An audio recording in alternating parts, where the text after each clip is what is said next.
মা হুয়ার রূহ, মুহাম্মদ আমাদেরকে বলে শোনাও রূহ কারে বলে, কেমন করে আসে, কেমন করে যায়, এ ব্যাপারে কি জানো বলো।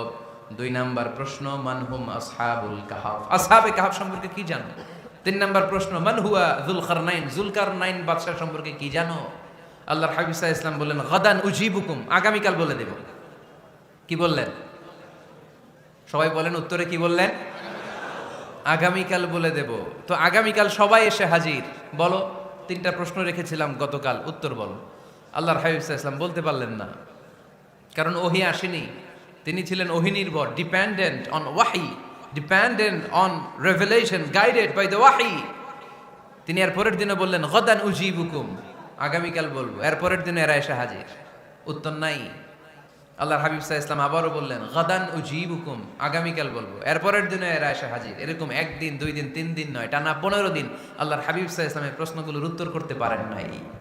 আল্লাহর হাবিব সাল্লাল্লাহু আলাইহি সাল্লামের নবুয়তি জিন্দেগিতে এত বিব্রতকর পরিস্থিতিতে তিনি কখনো পড়েন নাই। ইহুদিরা প্রতিদিন এসে হট্টগোল করে আর মক্কায় রটনা ছড়ায়, দেখো এই লোকটা যদি সত্যি নবী হতো তাহলে তো উত্তর করতে পারতো, ঠিক কি না? যেহেতু উত্তর করতে পারে না, আসলে সে আসল নবী নয়, সে ভণ্ড নবী, মিথ্যা নবী। পড়েন নাউযুবিল্লাহ।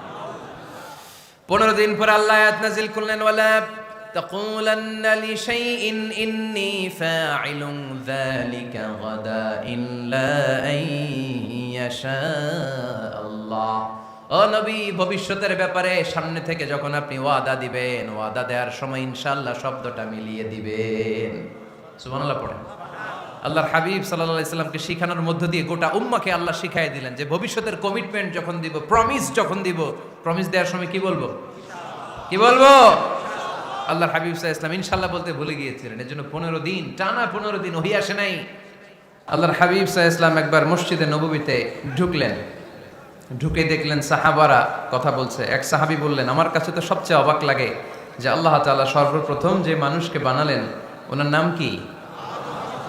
সবাই পড়েন, তুমি মাটির আদমকে প্রথম সৃষ্টি করিয়া ঘোষণা করিয়া দিলে শ্রেষ্ঠ বলিয়া, তাই তো নূরের ফেরেশতা করে আদমকে সেজদা, ঠিক কি না? তাই তো নূরের ফেরেশতা করে হে আদমকে সেজদা, সবার চেয়ে সম্মান দিলে মাটির আদমকে। আল্লাহু আল্লাহু তুমি জাল্লে জালালুহু, শেষ করা তো যায় না গে তোমার গুণগান। আল্লাহু আল্লাহু, সুবহানাল্লাহ পড়েন। এই সাহাবী বললেন যে আমার কাছে সবচেয়ে অবাক লাগে যে আল্লাহ তাআলা প্রথম মানুষ হিসেবে আদম আলাইহিস সালামকে বানালেন আর ওনাকে উপাধি দিলেন সফিউল্লাহ। আদম আলাইহিস সালামের উপাধি উত্তর দিতে হবে আওয়াজ করে।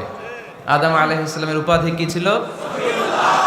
আল্লাহর হাবিব সাল্লাল্লাহু আলাইহি ওয়াসাল্লাম দূরে দাঁড়িয়ে শুনছেন সাহাবাদের কনভারসেশন। আরেক সাহাবা বললেন, আরে আমার কাছে তো এর চেয়েও বেশি অবাক লাগে যে তিনি মুসা আলাইহিস সালামকে বানিয়েছেন নাজিউল্লাহ। নাজিউল্লাহ, যে আল্লাহর সাথে না যা ইউনাজি মুনাজাত করে, গোপনে কথা বলে, কালিমুল্লাহ। এটা অবাক লাগে যে আল্লাহ তাআলা কোনো মিডিয়া ছাড়া, ভায়া ছাড়া, মাধ্যম ছাড়া পৃথিবীর একটা মানুষের সাথে সরাসরি কথা বলবেন। আমার কাছে তো ওনার মর্যাদার সবচেয়ে বড় মর্যাদা মনে হয়, উনি নাজিউল্লাহ। আরেক সাহাবা বললেন, আমার কাছে তো এর চেয়েও বেশি অবাক লাগে সাইয়েদনা ইব্রাহিম আলাইহিস সালামের ব্যাপারটা, কারণ ওনাকে আল্লাহ তাআলা বানিয়েছেন খলিলুল্লাহ। তাহলে একজনকে পাওয়া গেল সফিউল্লাহ, আরেক নবীকে পাওয়া গেল কালিমুল্লাহ বা নাজিউল্লাহ, আরেক নবীকে পাওয়া গেল খলিলুল্লাহ। এই কনভারসেশন যখন আল্লাহর হাবিব সাল্লাল্লাহু আলাইহি ওয়াসাল্লাম শুনলেন, আল্লাহর হাবিব সাল্লাল্লাহু আলাইহি ওয়াসাল্লাম মসজিদে নববীতে প্রবেশ করে সাহাবাদেরকে বললেন, তোমরা যা বলেছো আমি সব শুনেছি, তোমরা যা বলেছো সব সত্যই বলেছো, ঠিকই বলেছো। আল্লাহ তাআলা একজনকে বানিয়েছেন সফিউল্লাহ, একজনকে বানিয়েছেন খলিলুল্লাহ, একজনকে বানিয়েছেন কালিমুল্লাহ। তবে জেনে রেখো আমি হচ্ছি হাবিবুল্লাহ, আমি হাবিবুল্লাহ।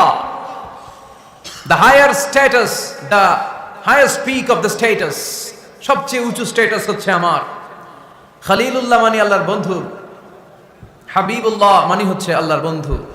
কিন্তু খলিলুল্লাহ এমন বন্ধু যেই বন্ধু আল্লাহকে খুশি করার জন্য কাজ করে, আর হাবিবুল্লাহ হচ্ছে আল্লাহর এমন বন্ধু যেই বন্ধুকে খুশি রাখার জন্য আল্লাহ নিজেই কাজ করে। আল্লাহর হাবিব সাল্লাল্লাহু আলাইহি ওয়াসাল্লাম ছিলেন হাবিবুল্লাহ। চিল্লায় বলেন, তিনি কি ছিলেন? হাবিবুল্লাহ। এত মর্যাদা, এত সম্মান, এত স্ট্যাটাস গোটা বিশ্বের দ্বিতীয় কারো আছে? আল্লাহর হাবিব সাল্লাল্লাহু আলাইহি ইসলামের নুরানি চেহারার মতো চেহারা পৃথিবীর অন্য কারো আছে? কোন দিক দিয়ে আল্লাহর হাবিবের সাথে কোনো মানুষের কোনো ধরনের কম্প্যারিজন তুলনা চলতে পারে না। Whether it's the fitness, whether it's the skin colour, whether it's the sound, whether it's the status, he is out of any kind of comparison. তিনি সব ধরনের তুলনার ঊর্ধ্বে। As a father, as a teacher, as a commander, as a lawgiver, as a lawmaker, as a reformer of the society, Muhammad is the superman of the world. সুবহানাল্লাহ পড়তে পারলেন না? স্বামী হিসেবে, বাবা হিসেবে, নেতা হিসেবে, সমাজ সংস্কারক হিসেবে, নবী হিসেবে আল্লাহ রাসূল সাল্লাল্লাহু আলাইহি ওয়াসাল্লাম হচ্ছেন এই পৃথিবীর একজন সুপারম্যান। আল্লাহু আকবার। যার উপর একবার দুরূদ পড়লে 10টি রহমত নাজিল করে কে? 10টি গুনাহ মাফ করে কে? যিনি দুরূদ পড়লো তার স্ট্যাটাসকে 10 গুণ বাড়িয়ে দেয় কে? ওই হাবিব সাল্লাল্লাহু আলাইহি ওয়াসাল্লামের উম্মত হতে পেরে আমরা খুশি না বেজা? আমরা আল্লাহর রাসূল সাল্লাল্লাহু আলাইহি ওয়াসাল্লামকে আজকে জানার চেষ্টা করব কোরআনের আলোকে। ইনশাআল্লাহ পড়েন। আল্লাহর হাবিব সাল্লাল্লাহু আলাইহি ওয়াসাল্লাম এতটাই মর্যাদার অধিকারী, ওনার স্ট্যাটাস এত হাই, উনি যদি ওনার মুখ দিয়ে কখনো বলেছেন ইয়েস, ওইটা শরীয়তেও ইয়েস। উনি যদি মুখ ফসকে কখনো বলেছেন নো, মানে না, এটা শরীয়তেও না। তার মানে উনি হ্যাঁ বললে এটা হালাল হয়ে যায়, উনি না বললে এটা হারাম হয়ে যায়। উনি আঙ্গুল তুললে চাঁদ ভেঙে 2 ভাগ হয়ে যায়। উনি জমিন থেকে পা উপরে উঠালে আল্লাহর আরশের দিকে মেরাজে চলে যায়। উনি এমন নবী, উনারে বাদ দিলে ইসলাম থাকে না, থাকে? উনি এমন রাসূল, উনারে বাদ দিলে কোরআন বোঝা যায় না, কারণ কোরআন ওনার উপর নাজিল করেছে কে? আল্লাহ। উনি এমন হাবিব যাকে বাদ দিলে হাদিস বোঝা যায় না, কারণ এই হাদিস হচ্ছে এই প্রিয় নবীর মুখনিসৃত বাণী, ঠিক কি না? উনি এমন রাসূল যাকে বাদ দিলে সালাত বোঝা যায় না, কারণ সালাত কেমন করে পড়তে হয়, আদায় করতে হয় বিশ্বনবী হাতে কলমে শিক্ষা দিয়েছেন, ঠিক কি না? এক সাহাবী সালাত পড়ছিলেন, সালাত পড়ে আল্লাহর হাবিব সাল্লাল্লাহু আলাইহি ওয়াসাল্লামের কাছে আসলেন।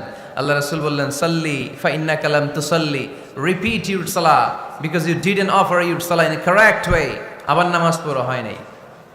সাহাবী যে আবার পড়লেন, আবার আসলেন, আল্লাহর হাবিব বললেন আবার পড়া হয় নাই। সাহাবী পড়ে আসলেন, আল্লাহর হাবিব বললেন সাল্লি ফা ইন্নাকা লাম তুসাল্লি, আবার নামাজ পড়া হয় নাই। এবার সাহাবী এসে কেঁদে দিলেন, এসে বললেন ইয়া রাসূলুল্লাহ, এর চেয়ে ভালো তো আমি পড়তে পারি না। আল্লাহর হাবিব জড়িয়ে ধরলেন আর বললেন আসো শিখিয়ে দেই কেমন করে সালাত পড়বে। সালাতে কোনো তাড়াহুড়ো করবে না। রুকুতে যখন যাবে তোমার পিঠটা হবে স্ট্রেইট ফরওয়ার্ড, স্ট্রেইট ফরওয়ার্ড। রুকু থেকে সোজা হয়ে দাঁড়াবে, 2 সেজদার মাঝখানে সোজা হয়ে বসবে। সেজদায় যখন যাবে রিল্যাক্স করবে। সালাতে কি করতে হয়? রিল্যাক্স। আমার সাথে সাথে সবাই আওয়াজ করে পড়েন রিল্যাক্স। সালাতে রিল্যাক্স করবেন আপনি, তাড়াহুড়ো করতে পারবেন না। আল্লাহর হাবিব সাল্লাল্লাহু আলাইহি ওয়াসাল্লাম শিখালেন কিভাবে সালাত পড়তে হয়। তার মানে এই নবীরে বাদ দিলে সালাত বোঝা যায় না, এই নবীকে বাদ দিলে সিয়াম বোঝা যায় না। সিয়াম কেমন করে পালন করতে হয় এই নবী শিখিয়েছেন। এই নবীকে বাদ দিলে হজ বোঝা যায় না, কারণ এই হাবিব বলেছেন খুযু আন্নী মানাসিকাকুম, কেমন করে হজ করতে হয় আমার কাছ থেকে শিখে নাও। এই নবী এমন নবী, এই নবীরে বাদ দিলে জান্নাতে যাওয়া যায় না, ঠিক কি না? এজন্য এই হাবিবরে বাদ দেয়া যাবে? আল্লাহর হাবিবের চাইতে শ্রেষ্ঠ কাউরে পাওয়া যাবে? আমার নবীর চাইতে বিশ্বস্ত কেউ আছে? সে কোন বন্ধু বলো বেশি বিশ্বস্ত, সে কোন বন্ধু বলো বড় বিশ্বস্ত, কার কাছে মন খুলে দেয়া যায়, কার কাছে প্রাণ খুলে দেয়া যায়, হওয়া যায় অতি আশ্বস্ত। তার নাম আহমদ বড় বিশ্বস্ত। সুবহানাল্লাহ। ওনার চাইতে বিশ্বস্ত গোটা দুনিয়ায় দ্বিতীয় কাউকে খুঁজে পাওয়া যাবে? এজন্য উনি যা নিয়ে এসেছেন ওইটাই আমাদেরকে ধরতে হবে। Because he is our model. তিনি আমাদের সেলিব্রিটি, তিনি আমাদের মডেল। তিনি যেমন যেমন করেছেন তেমন তেমন করলে লাভ না লস? আওয়াজ করে বলতে হবে লাভ না লস? এজন্য আল্লাহর হাবিব সাল্লাল্লাহু আলাইহি ওয়াসাল্লামের আদর্শই আমাদের আদর্শ, ঠিক কি না? ওমা আতাকুমুর রাসূলু ফাখুযুহু ওমা নাহাকুম আনহু ফানতাহু। Whatever he brings with, take ইট।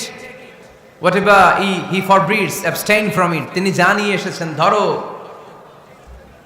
তিনি যা নিষেধ করেছেন ছাড়ো। পারা যাবে?